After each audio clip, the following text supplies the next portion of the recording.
ঠিক ততক্ষণ পর বেরিয়ে আসলো যতক্ষণ মনে হলো যে তাদের কুর্সি এবার নড়ে যাবে হয়তো। নেমে এসে কি বললো, আমরা মানছি তোমাদের সকল দাবি মানছি, কিন্তু সেই দাবি মানার প্রতিফলন কোথায়?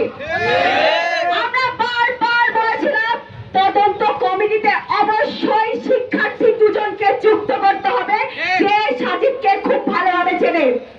তার প্রতিফলন আমরা এখন অবধি দেখতে পারিনি।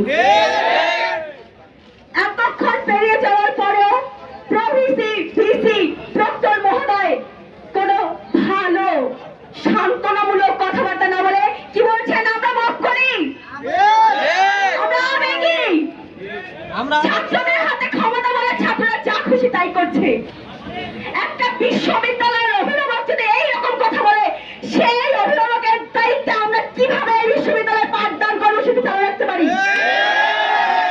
তারা কিভাবে এইরকম চায় সারা বক্তব্য দিয়ে নিজেদের কুর্সি আঁকড়ে ধরে রেখেছে? তাদের কাছে আমার সাফ সাফ প্রশ্ন, আর কতটা লাশ চাই আপনাদের? আর কত রক্ত চাই আপনাদের? আপনাদের রক্তের দাম তখনই আছে যখন রক্ত আপনাদের ক্ষমতা দেয়, যখন রক্ত আপনাদের বাজেট দেয়, যখন রক্ত আপনাদের কুর্সিকে মহান করে তোলে। ঠিক তখন এসে আপনারা ঠিকই বলবেন জুলাই বিপ্লবের যোদ্ধাদের কথা, যে আমার শিক্ষার্থীরা মরেছে, আমার শিক্ষার্থীরা রাজপথে ছিল। আমার ভাই কি ছিল না